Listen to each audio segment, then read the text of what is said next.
Boas, pessoal. Sou Lei Soares. Outra vez mais, falando de STEM. Vocês, vocês já repararam, do ponto de vista colonial, os europeus, enquanto estiverem em África, quais foram os elementos que eles deram-nos e quais foram os elementos que também retiraram-nos ou limitaram ou privaram-nos de ter acesso ou limitaram-nos em ter acesso? Já repararam? Bem, ah, sem dúvida, deram-nos religião e, do ponto de vista de educação, formaram muita gente africana em diferentes áreas, sobretudo do ponto de vista administrativo. Isto é, gestores, administradores, contabilistas, ah, provavelmente agricultores e um ou outro agricultores e por aí. Mas a grande verdade é que em África, durante o processo de colonização, através de diferentes povos que colonizaram os diferentes países africanos, tiveram um cuidado em particular. Um dos cuidados, existem vídeos alguns, durante um debate, mostra que há interesse da Europa em, em controlar a capacidade produtiva da África. Falar de capacidade produtiva, estamos a falar diretamente da capacidade dos africanos dominarem ciência, tecnologia, engenharia e matemática, para que eles não tenham, para que os africanos não tenham capacidade de produzir, não tenham capacidade de transformar materiais, não tenham capacidade de utilizar os recursos naturais, utilizando os conhecimentos técnicos científicos, transformar esse recurso material em, por exemplo, em telefone, por exemplo, em automóveis, em pontes e muitos outros produtos e infraestruturas que nós precisamos. Por exemplo, existem mãos invisíveis que procuram estar atento à África e controlar essa progressão da parte africana. Então, nós devemos estar conscientes disso e devemos perceber que, entre várias abordagens que a gente precisa, a prática, a disseminação, a massificação das ciências e tecnologia é muito importante e, na verdade, não só importante, como ela é um dos motores do desenvolvimento que precisamos. Não é propriamente. Eu não acredito. Bem, é claro, da parte empresarial é importante, da parte financeira é importante, mas sem o outro também não existe aqui. Isso é bom que seja claro. Tanto é que quase todas as nações, ou quase todos os impérios, por mais que tivesse dinheiro ou não, também precisou-se também investir aqui, ter gente capaz de transformar as coisas, gente capaz de parar e analisar, processar e criar coisas utilizando os conhecimentos técnico-científico. Voltando de novo para a parte da colonização, ou o processo de colonização, já agora eu vou mencionar um artigo que lembro de ter lido alguns em 2011, 12. Já não me lembro de quem é o autor, mas lembro-me, por um motivo qualquer que não faço ideia, esse texto estava associado a Cabo Verde. Eu lembro que na altura estava a ler assuntos sobre Cabo Verde e lembro que ou a postagem, na altura aquilo era um blog, e o autor também fazia referência muito clara a essa necessidade ou a atenção que os europeus, enquanto estiveram em África, tiveram em não fornecer-nos o conhecimento técnico. Porque, na altura, enquanto estiveram lá, eles sabiam que, ao forneceram, sabiam, e qualquer povo que procura dominar o outro sabe disso. Eu não posso dar você a capacidade de você, ou a possibilidade de você adquirir poder. Ou seja, de acordo com aquele texto, que eu me lembro de ter lido alguns em 2011 e 2012, associado a alguém do Cabo Verde, fazia menção que durante o processo da era colonial, os europeus tiveram cuidado em não em controlar o nosso acesso, o acesso que o africano na generalidade, não é um ou dois africanos. A África, do modo geral, os africanos, do modo geral, tivesse acesso a conhecimento científico-técnico para que os africanos não pudessem desenvolver e ao desenvolverem não pudessem vir a ter a sua autonomia e ter essa capacidade produtiva. E assim, ao não ter, seria mais facilmente seria um povo controlado e seria um povo que pudesse durante vários anos ser controlado e ser manipulado a seu bel prazer. Então, posto isso, nós em África, é verdade que estamos no advento, estamos na era digital, estamos na era que precisamos, ou temos acesso a variedíssima acesso à internet e informação de forma quase também exagerada, mas é preciso que nós, os nossos dirigentes, as nossas pessoas, os nossos empresários, os nossos influencers, as pessoas que, de um modo geral, têm interesse em África, possa disseminar ou possamos em conjunto discutir os assuntos do modo geral importantes em África e particularmente essa área, ou seja, a prática, discutir e promover a prática de ciência, tecnologia, engenharia e matemática no nosso continente.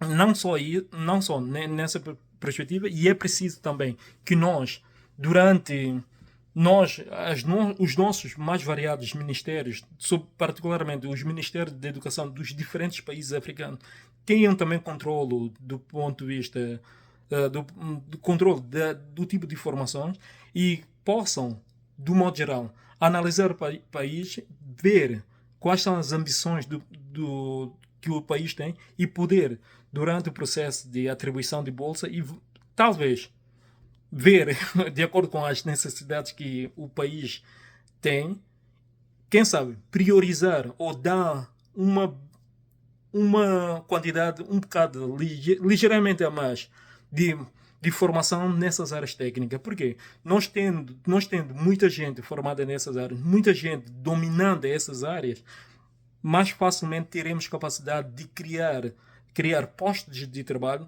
criar riqueza para o país e assim podermos ter a possibilidade de distribuir essa riqueza de uma forma mais homogénea entre nós no continente e não só. E sem mencionar, eu recentemente tive a ver, do ponto de vista de engenharia, quantidade de alunos que razoavelmente tive a ver, não procurei dados oficiais, dados concretos para que pudesse apresentar aqui. Infelizmente não encontrei informação de forma credível, numa fonte credível. Entretanto, dirigi a inteligência artificial, ChatGPT, para consultar e ver mais ou menos, não só o ChatGPT, como a própria Google, através da inteligência artificial da Google, para ver qual é o número, qual é a quantidade de pessoas formadas, por exemplo, particularmente em engenharia. Engenharia em Portugal em comparação com Angola. Salientando que Angola tem 30 milhões de pessoas, Portugal só tem 10 milhões. Ainda assim, a quantidade de pessoas formadas em Portugal nessas áreas largamente continua, apesar de Portugal, estamos a falar de uma proporção de 3 para 1, ou seja, 3 é como se tivesse, no mundo, é como se tivesse 3 angolanos para um português. Apesar dessa proporção, o número de pessoas formadas no sistema em Portugal, ou em Portugal pelo menos, largamente ultrapassa o número de pessoas formadas no sistema em Angola. Ou seja, vindo de uma outra perspectiva, caso Angola, que é um país maior que Portugal, muitíssimo maior, 14 vezes maior que Portugal, Angola com população 3 vezes maior do que Portugal, que a princípio, em termos de problemas a ser resolvido, é largamente superior a Portugal, acaba por estar a produzir pessoas capazes de resolver problemas, o número de pessoas capazes de resolver problemas é, na verdade, muito inferior em relação a Portugal. Por isso, nós, de um modo geral, tanto isso é válido para Angola, Moçambique, Guiné-Bissau e assim sucessivamente, e os diferentes países africanos. É preciso que as nossas organizações, os nossos líderes, as nossas pessoas tenham consciência dessa nuance, porque sem nós termos atenção a esses pormenores, não podemos falar também no processo de desenvolvimento. É verdade que temos mais variados problemas, isso é natural. É verdade que as nossas infraestruturas é, em comparação, é decadente em termos comparativos. Mas é mais importante ainda, entre nós, havermos ambição de chegar, havermos uma ambição, uma meta que queremos, um propósito para a nossa existência, para o nosso povo, para as pessoas, para os nossos miúdos que estão a vir. Porque devemos ter uma ambição para daqui a 20, 30, 40, 50, 100 anos de onde é que nós queremos os nossos diferentes países, onde é que nós queremos estar enquanto povo, enquanto nação, enquanto região, no panorama mundial.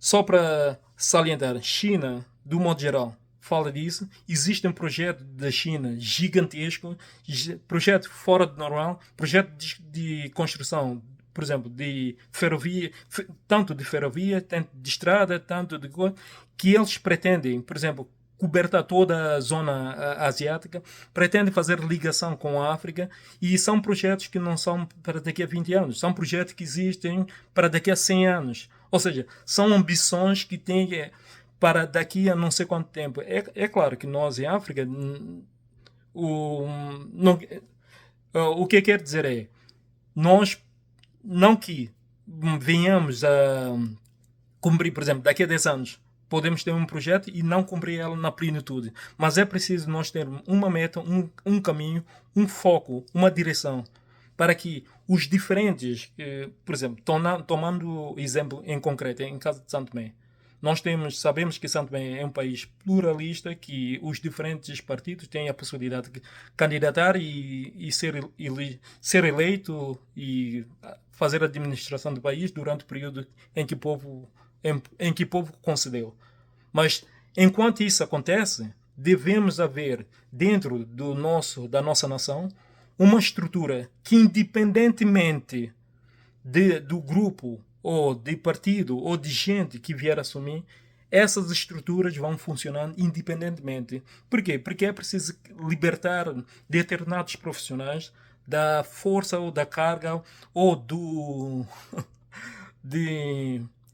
Bem, eu não quero utilizar uma palavra aí, ou seja, é preciso libertar determinados profissionais dentro da nossa realidade para que elas não sejam simplesmente um, um mecanismo, bem, uma figura política, simplesmente. Apesar de ser um profissional, é preciso que libertar determinada massa profissional dentro da realidade do país dessa carga política, ou desse apego necessário e forçado da carga política. Sim, as pessoas são livres, mas as pessoas não têm que, se o país quer se desenvolver, é preciso haver um bocado dessa libertação. E quando eu digo isso fazendo comparação com a Europa. Os vários países europeus acabam por funcionar porque existem mecanismos, existem estrutura dentro da própria sociedade europeia que é imune a partido político. É claro, se o país entra em crise, é claro, elas todas afetam, mas não está necessariamente ou obrigatoriamente dependente do povo ou do grupo político que está lá. Se não estou no erro, eu lembro de ter também lido um livro sobre economia comprado no Pingo Doce, um livro de bolso pequenino, que falava, eu depois vou procurar, posso apresentar, descrevia o processo da construção da moeda europeu, do euro, em que, curiosamente, naquele livro também, vou desviar um bocado, naquele livro fala de como Grécia alterou os dados financeiros para ter acesso à União Europeia, como é que eles manipularam isso. Mas o mais importante, o que me interessa trazer aqui é, naquela obra, curiosamente, os Estados Unidos, que é superpotência que a gente conhece, que é fixe, cool e não sei o quê, naquela obra, curioso é que eles mencionam que a Reserva Federal Americana não é uma estrutura que o presidente americano tem um poder como como por exemplo a parte militar, em que ele quase domina, é quase a cabeça, por aí, por assim dizer. A Reserva Federal, que é onde controla todo, controla, bem, não sei até que ponto controla, mas pelo menos controla o processo de emprego, controla a flutuação do emprego, controla, tem uma relação direta com a economia do país. Por exemplo, aquela organização, aquela estrutura, ela não depende, ela não está, os políticos não têm tanto poder sobre ela. E da mesma forma como existe nos Estados Unidos, ou, por exemplo, mesmo aqui em Portugal, independentemente de Portugal e Europa, independentemente de política e políticos que assumem, nós sabemos que, por exemplo, o Centro de Investigação Europeu, a CERN, independentemente de quem estiver lá, a CERN vai a um propósito, a uma intenção, e a CERN vai sempre continuar. Vai sempre, as investigações que vão estar lá a ocorrer vão sempre ser garantida para que continue. Um exemplo clássico associado, por exemplo, a Santo Tomé é a própria a confirmação da teoria da relatividade. Como sabemos, essa confirmação aconteceu na Segunda Guerra Mundial. Por exemplo, antes de eles, os especialistas, irem para a Ilha de Príncipe para confirmar a teoria, fazer a fotografia e ver a expansão, ver através da fotografia que, de facto, há uma dilatação do tempo e espaço em relação à luz. Antes deles irem para Santo Tomé e fazer isso, houve tentativa, apesar de estar na guerra entre a Alemanha e o bloco europeu, houve gajos, já não sei a nacionalidade, mas houve necessidade de um grupo saírem de um país inimigo para o país em guerra, ou seja, não sei se saíram, eu creio que saiu de França para a Alemanha, a fim de fazer fotografia para confirmação da teoria de relatividade. Infelizmente, aquela tentativa falhou, por isso é que foi a Ilha de Príncipe. O que é que eu quero dizer com isso? Ao contrário da postura, talvez, um bocado africana, isso, os europeus percebem ou têm noção da importância de certos trabalhos. Ou seja, aquele indivíduo, ao sair de, creio eu, França para a Alemanha, apesar de podia ser literalmente morto, mas houve uma simpatia em deixá-lo vivo para que ele pudesse testar lá a sua teoria, a teoria de relatividade. Mas a pergunta é, por que permitiram, sabendo que você vem de uma região inimiga, e por que facilitam isso? Bem, facilita-se isso, ou criou-se essa possibilidade para não eliminar o grupo ou a equipa. Por quê? Porque essa investigação, sabendo essa investigação sendo concluída, há benefício do modo geral para todos. Particularmente para quem vai sobreviver ou para as crianças que vão sobreviver e vão dar continuidade à geração. Sim, essa investigação vai ter um impacto na sociedade, então, por que não? Houve essa necessidade de tolerar isso. Então, nós em África devemos também ter essa noção. E um ponto curioso, se nós também virmos, por exemplo, aquele filme que fez muito sucesso da Marvel, uma das cenas que fez os africanos, do modo geral, também partilhar e exaltar esse filme foi a demonstração, ou tipo, a demonstração fictícia do potencial que a África tinha para também dominar, sobretudo nessa área científica. Porque eu quando vi... já não sei o nome do filme, mas é aquele filme da Marvel que o ator principal depois infelizmente faleceu, aquele gajo. Black Panther.